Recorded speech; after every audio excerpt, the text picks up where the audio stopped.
Hi everyone and welcome back to my channel. So for today's video, I'm switching it up a little bit and I've interviewed Ryan Hogue, who is a fellow YouTuber, and he also specializes in talking about print on demand, passive income, that sort of thing. So he has a lot to offer and a lot of advice to give others that are looking to kind of go down the same path and be successful at print on demand and other passive income streams. So this interview will focus primarily on print on demand.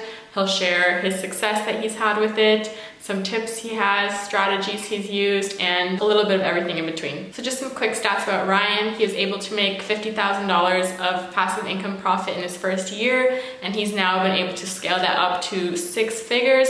So clearly he knows what he's talking about. So make sure you stay tuned to see how he did it and how print on demand specifically was involved in this process for him. But before we get into the video, don't forget to like this video and subscribe to my channel if you want to see more from me. All right, so let's talk to Ryan. All right. Hi Ryan, so thanks for joining me today in this interview. Can you tell everyone maybe a little bit about yourself and how you got started with all of your passive income streams, including print on demand?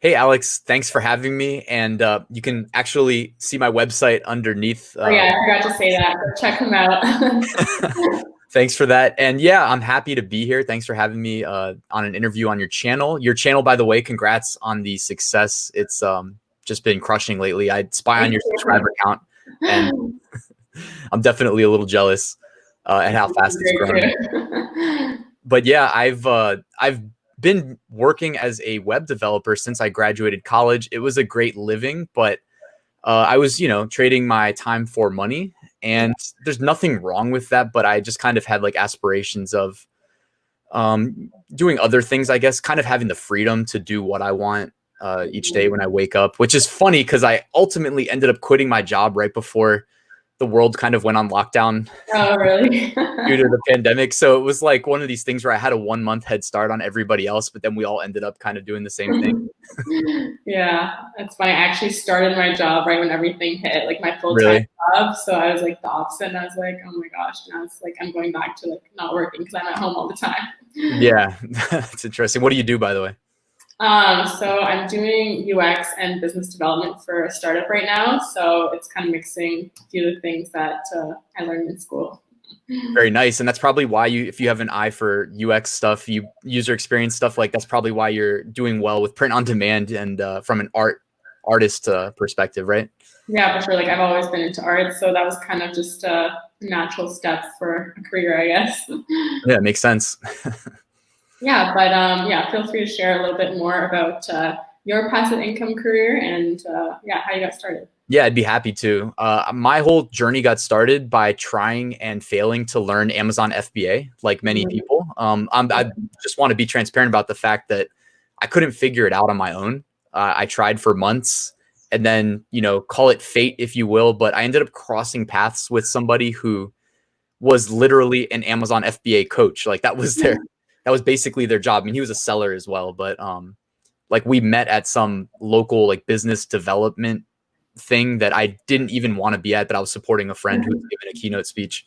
Yeah. And it's funny how the world works because he ended up showing me how to sell on Amazon through FBA. And from there, it was kind of like a logical progression to sell on Amazon in as many ways as possible because I wanted to learn as much as possible. So I found out about Amazon merch and selling print on demand on Amazon through Seller Central through the same account I was using for FBA. And even like Amazon KDP, not a lot of people know about that, but you can sell print on demand books across the whole world. Basically, when you push a product to Amazon KDP, they push that to like 10 international marketplaces. So it's a great opportunity.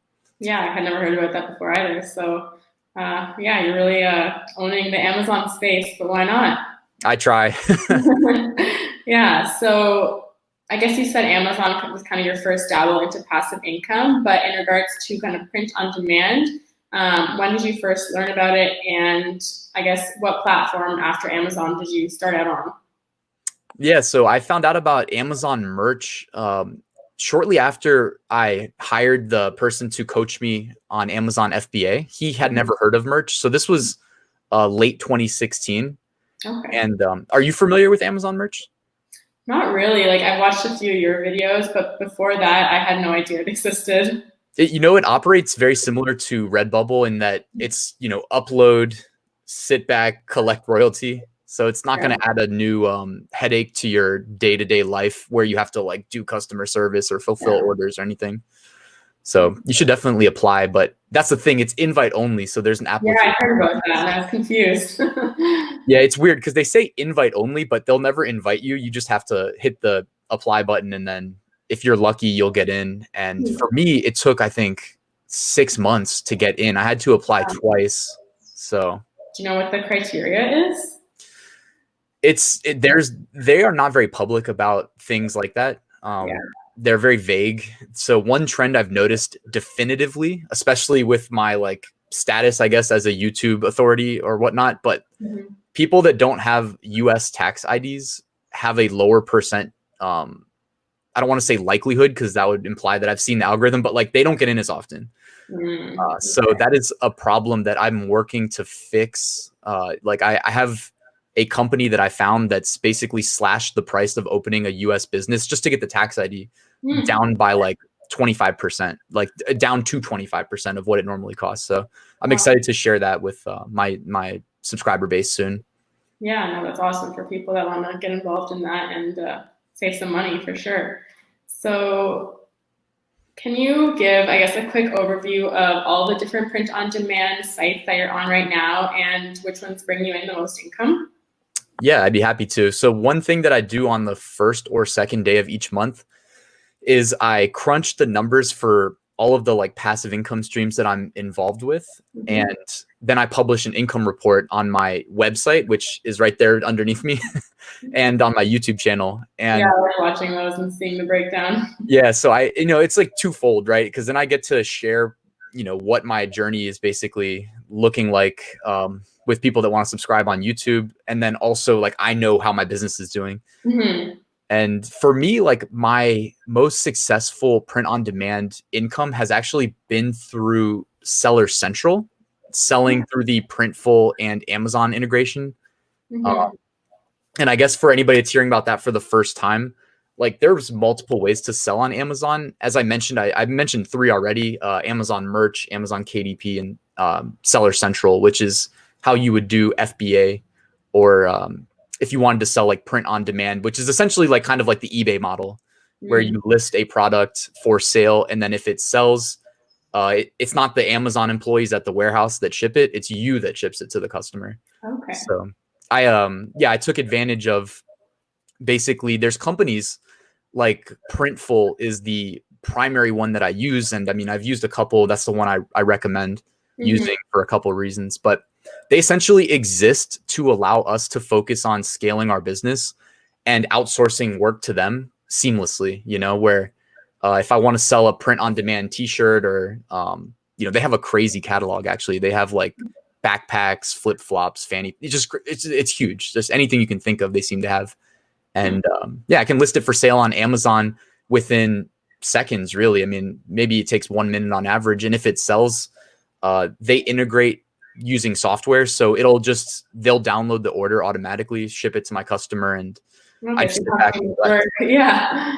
No, that's amazing. I should definitely try that out. Sounds pretty easy for what it The is. next step, if you're already having success on a platform like Redbubble or, anywhere else you're selling. Yeah, for sure. So on that note, do you mind sharing kind of the highest monthly profit I guess you've had from print on demand? For sure. Yeah. So my best monthly profits right now have come through the Amazon Seller Central integration, but I also do well.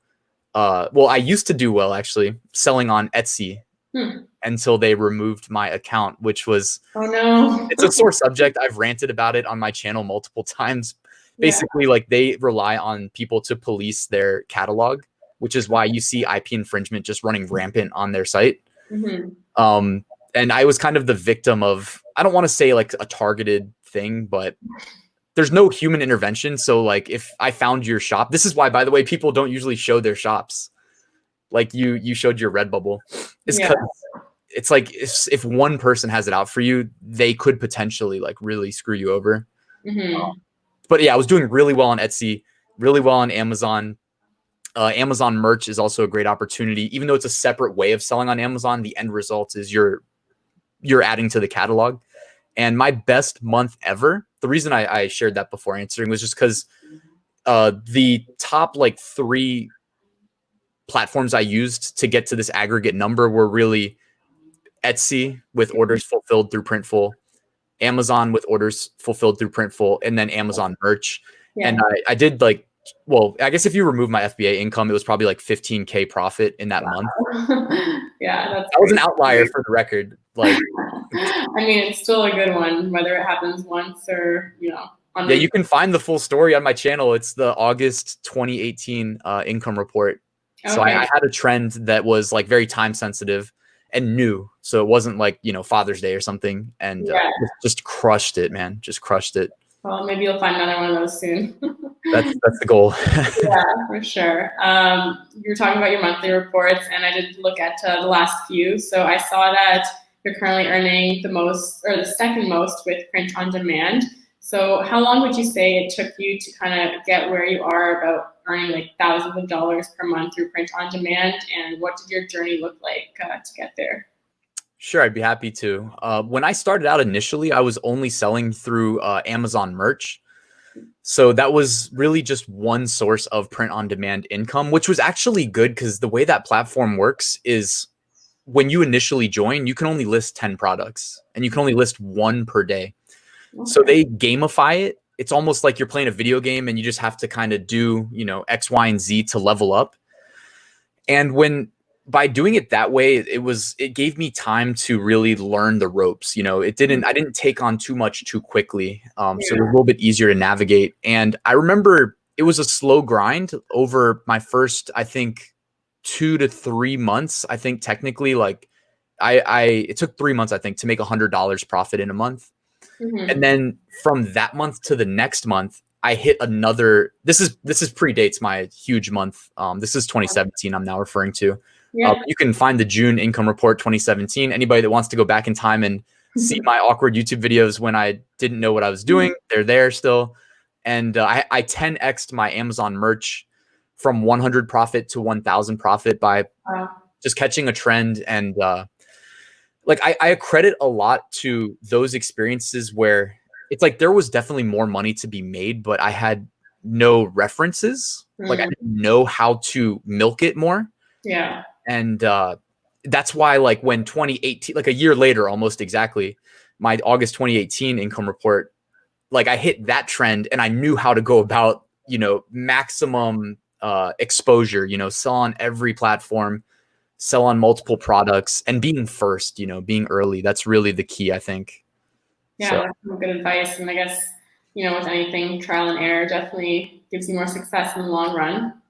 For sure. But yeah, so 4 months to get to my first 4-figure profit. Yeah, that's amazing. So quick. So it was half luck, right? Did it. Yeah.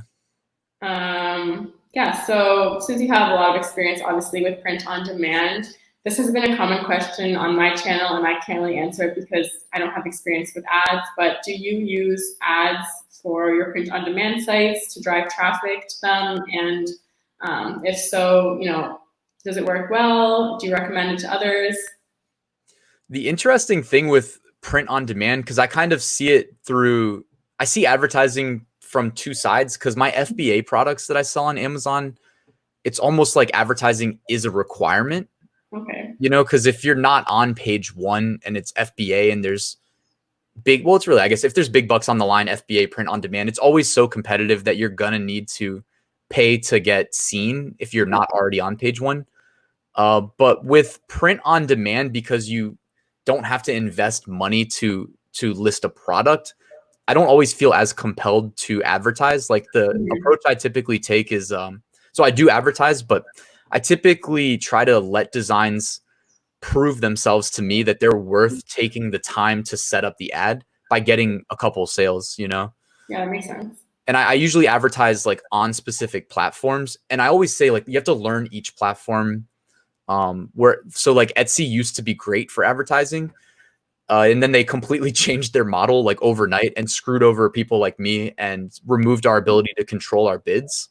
Yeah. Since then, I mean, I ran experiments, but I didn't like the results without being able to control, like literally, it was like I was getting clicks at 8, 9, 10 cents, and then all of a sudden I'm paying 70 cents. Mm. And with Amazon, you can control your targeting better than you could on Etsy, and you can control your bids. But then it's always this crazy, like my mind's always thinking of time invested versus money returned. Mm-hmm. And that's the equation that I don't have like the perfect answer to. So I'm always thinking like, if I do take the time to set up an ad, like on Amazon, every sale you make is going to boost your organic rank. So you don't just get the ad sale, you get the increased exposure. Yeah. But it's hard to tie that to the ad spend. There's no metric I know of that can tie that back. So yeah, no, I mean, that's fair. And I guess you can't know exactly everything when you're advertising. It's tough. Yeah, I haven't tried yet, and I don't know for Redbubble, I feel like I don't need to at this point, but if I end up going like onto Etsy or something else, then I'll probably have to look into it. Yeah, Redbubble is great because they do it for us. Yeah, exactly. So I don't see the point of doing it for that site at least. Yeah. But yeah, so overall, I guess, what would you say your top tip is for someone that, is on Redbubble or on Society6 or on Teepublic, and they make, a few sales a month, but they really want to take it to the next level? Sure. So I'm not on Society6 yet, but I'm looking to get listed on there. The approach I usually take for getting on print on demand platforms and growing my exposure is usually through upload automation, not because I think it's necessarily a requirement, but just because, like I keep coming back to the time aspect of things. Like I'm so busy that it's like things get away from me if I can't figure out a way to streamline them. But I really like my personal beliefs, I guess, are that balancing quantity and quality is huge and easier said than done as well.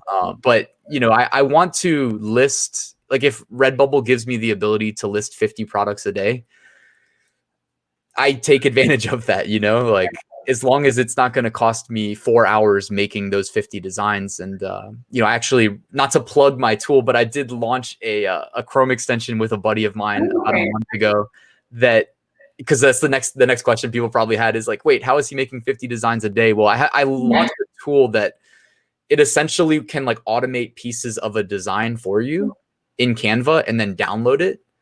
So it could be like world's okayest firefighter and then world's okayest dad, you just upload a list of words and it just does it for you. And so it's a little bit like cheesy, but at the same time, the designs don't always come out looking too bad either. They come out looking decent enough. And my tip would just be, always make it work for you. Like it's always better to put up one design than zero. Think to yourself, I'm not going to be able to do 50 today, so I'm not going to do any. It's still better to do 1, 2, 3, whatever. And I very firmly believe that like the more online real estate you occupy, the more money you'll make. So getting your listings up on Redbubble, and if the design's doing well, take some time out to put it on Teepublic, Society6, and Etsy Printful. I really think that's a great opportunity, even though me and Etsy are not on speaking terms right now. What tool was that you're saying? What's it called?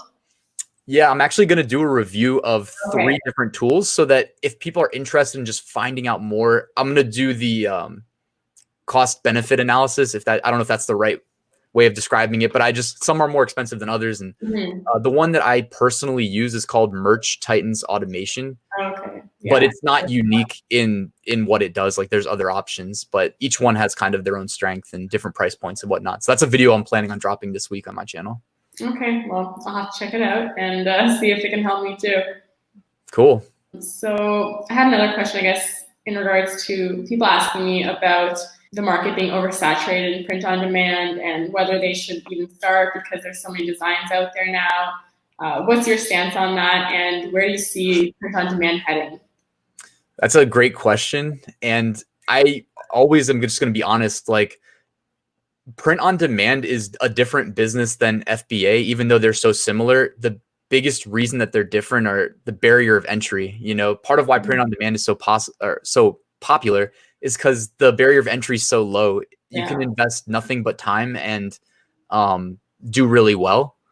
or you can do not really well, but still make passive income, which to me is just as good. Like, even if it's not overnight success, the way my brain always thought of things was, if I made a sale and made $2, then what's stopping me from making 2 sales and $4? Yeah, exactly. Doubling, right?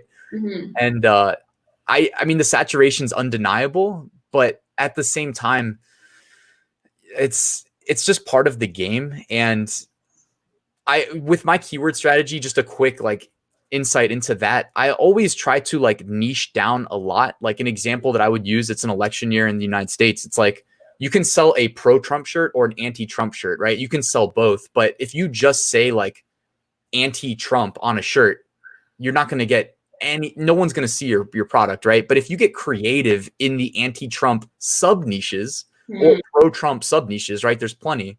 Like, there's creative ways of doing both. Then you can get initial traction on less competitive keywords in the same parent niche and get sales that way, and then climb the ladder up the pro-Trump, anti-Trump, really valuable keywords. Yeah, no, that's a good strategy and something I haven't tried before. So I'll have to try that out with my shop as well, because that's great. Just as a final wrap up, if someone hasn't even gotten into print on demand yet, or wants to, but doesn't necessarily know if it's worth it, what's kind of one thing you'd recommend to those people that aren't quite sure and, are debating whether they should sign up? So I think demystifying it is probably, and that's easier said than done, but it's probably like a fire hose of information that comes in all at once when you're doing your initial research. And it's kind of, paralysis by overanalysis is a threat to anything that you want to accomplish in life. And at some point, you just got to like pause the video and just go take action. And a great place to start, this is probably why your channel honestly is like so popular, is Redbubble. That's, of all the print on demand sites, you can go right now, open an account in 5 minutes and list a product within, let's just say 30 minutes, maybe. Like, you can have that done. And what's cool about your story, where you did photography as your design, so you don't even need design skills, and on the other side of that is the approach that I take, where you can go to a website like canva.com, canva.com, or like photopea.com, and they're web browser based design tools. So you can just go create a text only design, save it as a PNG, upload to Redbubble, publish it within, like I said, like 30 minutes, an hour. I don't know. I always say less time than it usually takes, but you can get started today and, challenge yourself. See if you haven't started yet, see how much you can get accomplished in the next like hour. Yeah, that's great advice. It really doesn't take too long. I know even like for myself, I can upload and make prints pretty quickly now, like you said, like in under half an hour maybe. I also have a tutorial on how to use Canva for prints for sites like Redbubble, so you guys can go check that out. I just recently launched that. It is a great tool. It's easy. You don't need to have any, previous Photoshopping or Illustrator skills. So definitely anyone can do it, like you said, and you guys should really try it out. Agreed. Yeah. Print on demand is accessible, so take advantage. For sure. Yeah, so it was great talking to you. Thank you again for answering all those questions. I'm sure it helped a lot of viewers, and it was really interesting to see kind of your take on the whole print on demand side, because like you said, I think in your video, we are kind of opposites and in how we approach it. So it goes to show that you guys can kind of take whatever way and whatever route you want with it and still be successful. So all you have to do is start. Exactly. And thank you again for having me, and wish you the best with your YouTube channel. You're already crushing it, but hopefully the success continues. Yeah, thank you. And you guys don't forget to check out Ryan's channel. I'll link it in my description box below. And he has some great tips about not just Redbubble, but passive income streams. So if you want to make more money online, then he knows how to do it. Thank you. No problem. All right, see you later. Bye. Bye. All right, so I hope you guys enjoyed that interview. It was really fun filming it and doing something different on my channel. I'll definitely be doing more of these in the future, so keep an eye out for that. Before I forget, I also did an interview for Ryan's channel, so I talk about my print-on-demand journey and answer some of the questions he had for me. So feel free to go check that out and let me know what you guys think. Don't forget to like this video and subscribe to my channel if you learned something new and enjoyed the interview style video. I've never posted that before, so any feedback is appreciated. Other than that, I will see you here next time. Bye.